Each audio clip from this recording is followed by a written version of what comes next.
BSSN, Badan Cyber dan Sandi Negara, itu sudah mengkonfirmasi sebenarnya akun Fufu Fafa itu adalah Gibran Raka Buming Raka. Dan ya sudah BSSN, dan itu sudah dimuat di bocor alus Tempo. Dan sempat ditanyakan ke yang bersangkutan, nah inilah, anak ini bohong, menjawab tidak. Tapi lucunya, bapak-bapak dan bapak ibu semuanya, adiknya Kaisang Pangarep ketika ditanya, menjawab, itu milik Kak Gibran. Jadi anak ini bohong dalam waktu yang belum lama. Jadi artinya kalau itu sesuai dengan undang-undang sudah melakukan tindakan tidak terpuji, saya kira benar. Bapak Ketua Pimpinan yang saya hormati, beserta jajaran, beserta Bapak dan Ibu sekalian yang hadir, saya Dr. Tifa dipercaya untuk memberikan penjelasan dari aspek kedokteran klinis, ya, sebagaimana kompetensi yang saya kuasai. Ini saya melakukan disclaimer dulu. Saya adalah dokter lulusan Fakultas Kedokteran Universitas Gadjah Mada, dan untuk kompetensi yang terkait dengan Fufu Fafa ini, behavioral neuroscience, adalah kompetensi saya yang saya peroleh dari program doktor yang saya tempuh di Universitas Indonesia. Artinya saya dokter yang cukup memiliki kompetensi untuk menyampaikan beberapa hal yang kapasitas untuk menyatakan apakah pemilik akun Fufu Fafa ini adalah Gibran Raka Buming Raka yang sekarang menjadi wakil presiden terpilih.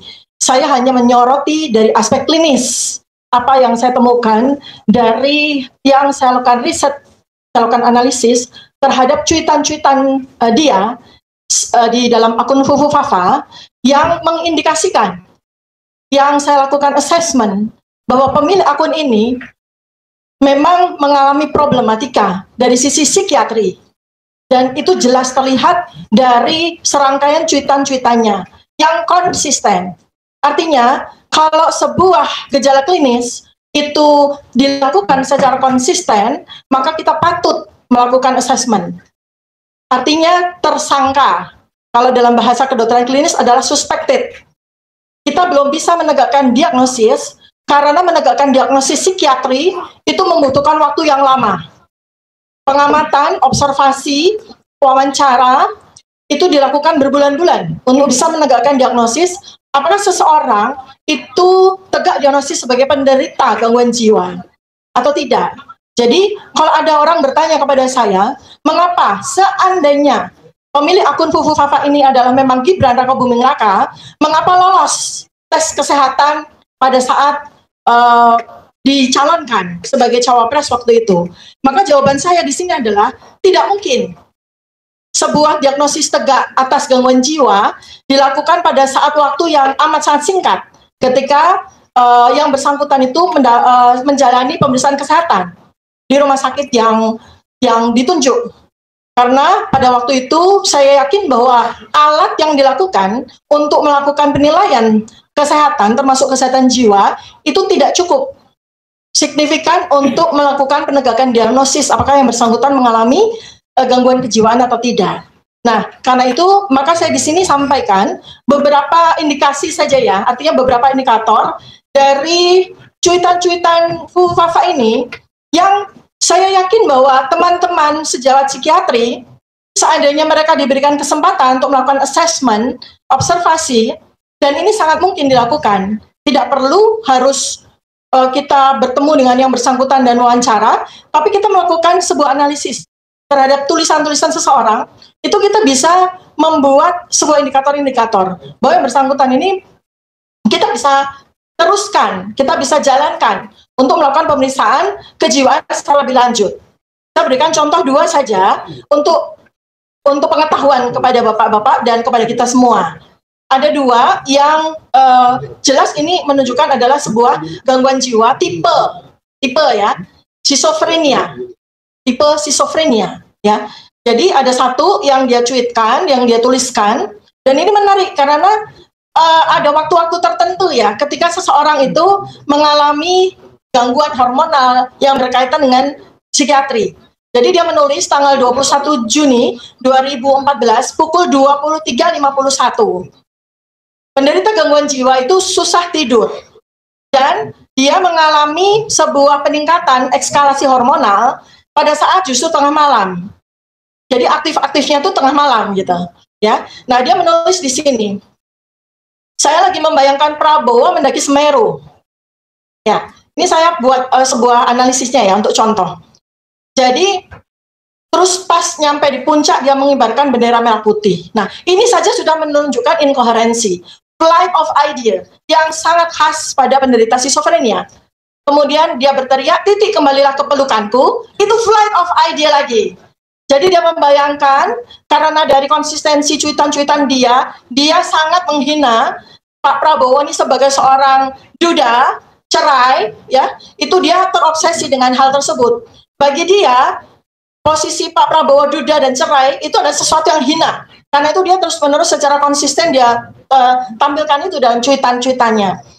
Padahal itu adalah sebuah penderitaan, adalah sebuah misery gitu ya. Bagi orang yang normal, kalau kita melihat ada sebuah kasus perceraian, kemudian seseorang yang tidak memiliki pasangan, itu sesuatu yang misery, penderita. Tapi bagi Fufu Fafa yang memang terindikasi abnormalitas kejiwaannya, itu dianggap itu sebagai sesuatu yang lucu, layak untuk dihina dan sebagainya. Dan terus habis itu dia menggelinding ke bawah seperti seekor landak. Jadi dia menganggap sosok yang bernama Prabowo ini seperti binatang yang dari gunung dia menggelinding seperti landak. Pas nyampe di bawah, dia langsung membeli jagung bakar. Flight of idea lagi. Ketika dia sedang membayangkan gunung, dia membayangkan Prabowo menggelinding dengan lucu, lalu kemudian dia langsung flight of idea, ingat bahwa di puncak itu ada orang jualan jagung bakar. Jadi dari Semeru dia ke puncak, seperti itu ya. Nah ini banyak sekali apa simptom-simptom schizophrenia itu muncul. Satu lagi yang saya temukan, ini menarik sekali. Dari cuitan dia yang dia lakukan 19 Juni 2014 pukul 22.21. Pada saat kita mau berangkat tidur dia malah aktif ya. Nah, dia menuliskannya begini. Garuda merah adalah burung yang sedang mengalami menstruasi. Dari kalimat ini saja sudah aneh ya. Garuda merah itu berarti dia sedang mengimajinasikan logo dari suatu partai tertentu. Garuda merah ya. Burung yang sedang menstruasi, kok bisa menstruasi? Flight of idea-nya dia itu mendisosiasikan merah dengan menstruasi.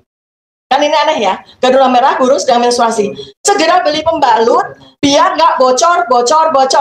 Kita mengasosiasikan bahwa seseorang yang pada waktu tahun 2014 itu sering sekali menyebutkan bocor adalah Pak Prabowo pada saat kampanye pada waktu itu ya. Jadi dia membuat itu sebagai sebuah fantasi yang delutif sifatnya, bersifat waham sifatnya ya. Tapi kalau beli pembalut jangan di malam hari, nah ntar bisa diculik kampret. Nah kita kan ingat ya waktu itu ya, kampret, kadrun dan sebagainya kan. Terus yang lucu, oh nasibku, saya tidak tahu apa itu TPID, tiba-tiba dia ke TPID, coba tanya atasan saya, ya kan. Langsung di kalimat berikutnya, kuda-kudaku yang lucu, oh Fadlizonku yang makin bulat. Nah tiba-tiba dia ingat sama Pak Fadlizon. Terus kalimat berikutnya lagi, buku adalah jendela dunia. Tabloid obor rakyat adalah apa ya? Nah bingung dia. Nah, terus saya tiba-tiba lagi di dalam kalimat berikutnya, saya pengen belusukan ke pasar, tapi kuda saya nggak boleh ikut. Tiba-tiba dari buku, dari Fadlizon yang bulat, tiba-tiba buku, belusukan ke pasar, tapi kuda saya nggak boleh ikut. Dia mengasosiasikan lagi dengan Prabowo yang menyukai kuda, ya kan?